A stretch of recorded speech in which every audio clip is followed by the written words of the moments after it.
اعوذ باللہ من الشیطان الرجیم پناہ مانگتا ہوں میں اللہ کی شیطان مردود سے۔ بسم اللہ الرحمن الرحیم شروع اللہ کا نام لے کر جو بڑا مہربان نہایت رحم والا ہے۔ اعوذ باللہ من الشیطان الرجیم بسم اللہ الرحمن الرحیم یوم تأتی کل نفس تجادل عن نفسها وتوفى كل نفس ما عملت وهم لا يظلمون وضرب الله مثلا قرية كانت آمنة مطمئنة يأتيها رزقها رغدا من كل مكان فكفرت بأنعم الله فأذاقها الله لباس الجوع والخوف بما كانوا يصنعون یوم تأتی، جس دن کے اس دن آئے گا، کل نفس، ہر آدمی، تجادلو، وہ جھگڑ رہا ہوگا، عن نفسہا، اپنی ذات کے بارے میں، وتوفی کل نفس، اور پورا بدلہ دیا جائے گا ہر آدمی کو، ما عملت، جو اس نے عمل کیا ہوگا،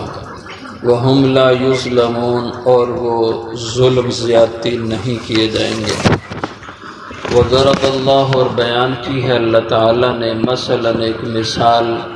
قریتن، ایک بستی تھی، کانت آمنتن، وہ امن والی تھی، مطمئنتن، اطمینان والی، سکون والی، یأتیہا رزقہا، آتا تھا اس کا رزق، اس کی روزی، رغدن، کشادہ، من کل مکان، ہر طرف سے، فکفرت، پس ناشکری کی، بانعم اللہ، انہوں نے اللہ کی نعمتوں کی، فاذاقها اللہ،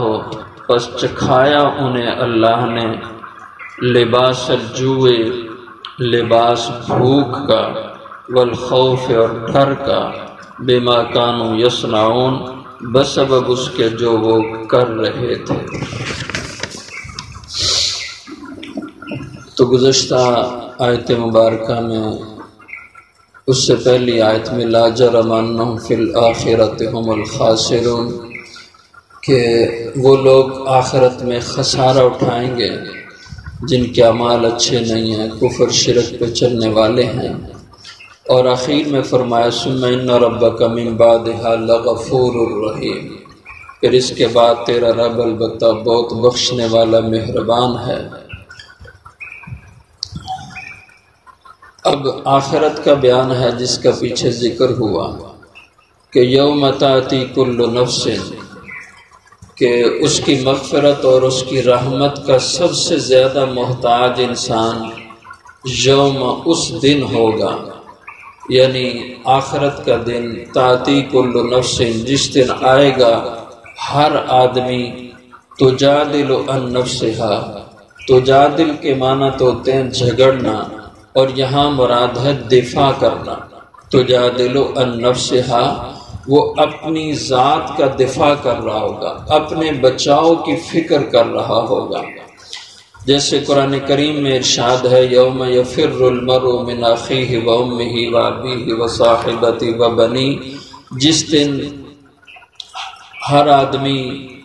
اپنے بھائی سے بھاگ رہا ہوگا، اپنے باپ سے بھاگ رہا ہوگا، اپنے بیٹوں سے بھاگ رہا ہوگا، اپنی ماں سے بھاگ رہا ہوگا، اپنی بیوی سے بھاگ رہا ہوگا، ان سے چھپتا پھر رہا ہوگا۔ اس کی وضاحت ایک حدیث میں آتی ہے، تفسیر کی روایت ہے کہ قیامت کے دن جب اللہ جل شانہ حساب شروع فرمائیں گے تو بعض لوگوں کا حساب بالکل برابر کا نکل آئے گا، مثلا ان کی 1000 نیکیاں تو 1000 ہی گناہ ہیں، اب برابر گناہ نیکیاں، اللہ جل شانہ اس سے فرمائیں گے کہ بندے، اگر تو ایک نیکی لے آئے تو تیری نیکیوں کا پلڑا گناہوں سے بھاری ہو جائے تو تو جنتی ہو جائے۔ تو وہ کہے گا کہ یہ کون سا کام مشکل ہے، ایک نیکی چاہیے، چلو میں اپنے دوستوں کے پاس جاتا ہوں، اپنے دوستوں کے پاس جن کی جان میں جان تھی، کبھی جدا ہونا برداشت نہیں کرتے تھے، تو ان سے جا کے کہے گا کہ میرے بھائی، میرے دوست، میری ایک نیکی کی کمی ہے، تم ایک نیکی دے دو، میری جنت بن جائے گا۔ تو وہ کہے گا الیکا انی، بھائی مجھ سے دور ہو جاؤ، مجھے خود ایک نیکی کی ضرورت ہے۔ ٹھیک ہے تم میرے دوست ہو، بڑے جگری ہو، لیکن آج مجبوری ہے، میں تمہیں نیکی نہیں دے سکتا۔ پھر وہ اپنے بھائی کے پاس جاتا ہے تو بھائی بھی اس کو یہی جواب دے دیتا ہے کہ ٹھیک ہے ہمارا رشتہ بڑا مضبوط ہے، لیکن میں آپ کو نیکی دینے سے معذور ہوں، مجھے خود نیکی کی ضرورت ہے۔ وہ پھر اپنے بیٹے کے پاس جاتا ہے، وہ بھی یہی جواب دیتا ہے، اور اپنے باپ کے پاس جاتا ہے، وہ کہتا ہے ٹھیک ہے تو میرا بیٹا ہے، بہت پیارا ہے مجھے، لیکن میں تجھے ایک نیکی نہیں دے سکتا، مجھے خود ضرورت ہے۔ سب سے آخر میں روایت میں آتا ہے اپنی ماں کے پاس انسان جائے گا تو ماں سے کہے گا تعرفینی، اے میری اماں جان تم مجھے پہچانتی ہو؟ وہ کہے گی ہاں، تجھے کیوں نہیں پہچانتی، تو میرا بیٹا ہے، میں نے تجھے اتنا عرصہ پیٹ میں رکھا، پھر تجھے جنا، پھر تجھے دودھ پلایا، اتنا عرصہ تیری میں نے بچپنے میں خدمت کی، تجھے کیوں نہ میں پہچانوں؟ وہ کہے گا کہ اماں جان مجھے آج ایک نیکی کی ضرورت ہے، وہ دے دو تو میرا کام بن جاتا ہے۔ تو اماں کہے گی سب کچھ ٹھیک ہے، لیکن میں تجھے ایک نیکی نہیں دے سکتی۔ تو اس کو اللہ جل شانہ نے فرمایا تجادل عن نفسہا، اپنی فکر میں ہر انسان پڑا ہوگا اور کسی کو کسی دوسرے کی فکر نہیں ہوگی، یہاں تک کہ اللہ کے مقربین، جو اللہ کے مخصوص اور مقرب لوگ ہیں، حضرات انبیاء علیہ السلام اور دیگر شخصیات، ان کا بھی یہ حال ہوگا کہ سب یہی پکار رہے ہوں گے نفسی نفسی۔ اور ایک تفسیر میں یوں آتا ہے کہ اللہ جل شانہ میدان محشر میں دوزخ کو لے کے آئیں گے، زمین سے، ساتویں زمین سے نیچے دوزخ ہے، اس کو اللہ نکال کے میدان حشر میں لائیں گے۔ تو ابھی بہت دور ہوگی دوزخ، اس روایت میں یہ الفاظ ہیں 1000 سال کی مسافت پہ ابھی دوزخ ہوگی، تو اللہ تعالیٰ اس کو ایک سانس لینے کی اجازت دیں گے، تو وہ ایک سانس کھینچے گی، تو اس کی وجہ سے حشر کے میدان میں اس قدر دہشت اور خوف پیدا ہو جائے گا کہ حضرات انبیاء علیہ السلام اور دیگر مقربین بارگاہ الہی سب دو زانو ہو کر کے اللہ سے عرض کریں گے کہ باری تعالی ہمیں اپنی جان کی امان چاہیے تجھ سے، اور ہمیں اس دوزخ سے بچا لے۔ تو نفسی نفسی سب پیغمبر اپنی ذات کی فکر میں۔ ایک روایت میں آتا ہے حضور صلی اللہ علیہ وسلم واحد اللہ کے پیغمبر ہوں گے جو یہ فرما رہے ہوں گے امتی امتی، اللہ میری امت میری امت۔ باقی سب کی فکر یہ ہوگی نفسی نفسی، میری ذات بچ جائے اور میرا بھلا ہو جائے۔ تاتی کل نفس تجادل عن نفسہا، ہر آدمی دفاع کر رہا ہوگا، بچاؤ کر رہا ہوگا ان نفسہا، اپنی ذات کا۔ وتوفی کل نفس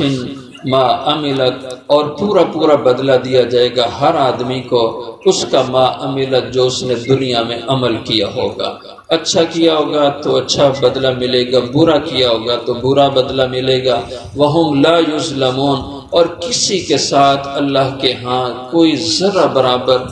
ظلم اور زیادتی نہیں ہوگا، سب کو برابر کا بدلہ اللہ کی عدالت سے ملے گا۔ وضرب اللہ مثلا قریۃ کانت آمنہ، یہاں اللہ تعالیٰ نے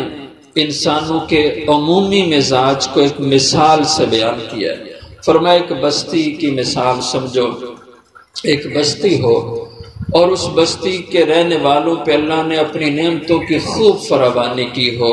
انہیں امن سکون کی، چین کی، الفت محبت کی زندگی دی ہو، وہ سارے بستی والے باہم اچھے طریقے سے زندگی گزار رہے ہوں، اللہ نے ان کے اوپر نعمتوں کی بارش کی ہو، ہر طرف سے خوراک غذائیں جو ضروریات ہیں ان کے گھروں تک، دہلیز تک پہنچتی ہوں، اتنی اچھی زندگی میں ہوں۔ تو پھر ایک وقت آئے وہی بستی والے اللہ کی نعمتوں کی ناشکری پہ اتر آئے، ناشکرے ہو جائیں، تو پھر اللہ تعالیٰ ایسے ناشکروں کو اپنی پکڑ میں لیتے ہیں۔ تجھے ایک مثال اللہ نے دی، وَضَرَبَ اللَّهُ مَثَلًا، اور بیان کی ہے اللہ نے ایک مثال، قَرْيَةً ایک بستی ہو، کانت آمنتاً جو امن والی ہو، جہاں کوئی چوری ڈکیتی قتل و غارت کا خوف ڈر نہ ہو، مطمئنتاً جہاں کی رہائش بڑی سکون والی اطمینان والی ہو، یاتیہا رزقہا اس بستی والوں پر ان کی روزی رزق آتا ہو، رغداً کشادہ، من کل مکان ہر طرف سے ان کے اوپر رزق برستا ہو، فکفرت بانعم اللہ پھر وہ ناشکری کرنے لگ جائیں، بانعم اللہ اللہ کی نعمتوں کی، جو خدا کی نعمتیں ان پہ ہوں وہ اللہ کو بھول جائیں، نعمتیں اور احسانات کرنے والی ذات سے غافل اور بے خبر ہو جائیں، تو پھر کیا ہوتا ہے؟ فَأَذَاقَهَا اللَّهُ لِبَاسَ الْجُوعِ وَالْخَوْفِ پھر اللہ نے ان کو مزہ چکھایا، لباس الجوع والخوف ان پہ مسلط کر کے بھوک اور خوف، بھوک اور خوف کو لباس کہا، یعنی بھوک اور خوف کا جو اثر انسان کی زندگی پہ پڑتا ہے، تو جیسے انسان کا لباس ہوتا ہے، اس کی شخصیت کا عکاس ہوتا ہے، اس طریقے سے اللہ کی پکڑ جب ان کے اوپر آئی تو اس پکڑ سے ان کے چہروں سے پہچان ہو رہی تھی کہ یہ لوگ پریشان ہیں، مصیبت میں ہیں، ڈرے ہوئے اور خوف زدہ ہیں۔ اور اس کی مثال آج سمجھ لیں، جو ہماری مثال ہے، ہر بستی کی یہ مثال ہے، ہر جگہ کی یہ مثال ہے کہ اللہ نے کیا کچھ تھا جو انسان کو نہیں دیا تھا۔ ہر طرح سے انسان کو اللہ نے اپنی نعمتوں سے نوازا تھا، لیکن یہ انسان اس نے سمجھا کہ یہ تو سب میرا کمال ہے، کون ہے جو نعمتیں دینے والا ہے؟ اللہ کی ذات اس کو بھول گیا، اللہ سے بیگانہ ہو گیا، تو اللہ نے پھر پکڑا اور لباس الجوع والخوف بھوک اور ڈر کا اللہ نے لباس اس کے اوپر اتار دیا، اور بھوک اور خوف میں اس کو پکڑ لیا اور بھوک میں مبتلا کر دیا، رزق کی تنگی میں مبتلا کر دیا، والخوف اور ڈر میں اللہ نے مبتلا کر دیا۔ آج دیکھیں لاک ڈاؤن ہو گیا، ہر طرف بندش ہو گئی، کتنے لوگوں کے لیے بھوک کا مسئلہ بنا، ساری دنیا ان کی فکر میں لگ گئی، امداد کرو، لوگ بھوکے مر رہے ہیں۔ یہ ہوتا ہے لباس الجوع، بھوک کا عذاب اللہ مسلط کر دیں، اور مہنگائی ہو جائے، انسان کی پہنچ سے چیزیں دور ہو جائیں خوراک کی، یہ بھی لباس الجوع ہوتا ہے۔ والخوف اللہ تعالیٰ دشمن کا خوف مسلط کر دیں، اللہ تعالیٰ کسی بیماری کا خوف مسلط کر دیں، کسی آفت اور بلا کا خوف مسلط کر دیں، یہ اللہ کی پکڑ ہوتی ہے جب انسان ناشکر ہو جاتا ہے، اللہ کی نعمتوں کو بھول کر اللہ کی ذات کے احسانات اور نعمتوں پہ اس کی احسان فراموشی کرتا ہے، تو پھر چکھایا اللہ نے ان کو مزہ بھوک اور خوف اور ڈر کا، بما کانوا یصنعون، اس وجہ سے جو وہ کر رہے تھے، ان کے کرتوت اور جو کسب تھے، اس کی پکڑ اللہ نے اس شکل میں فرمائی۔ وآخر دعوانا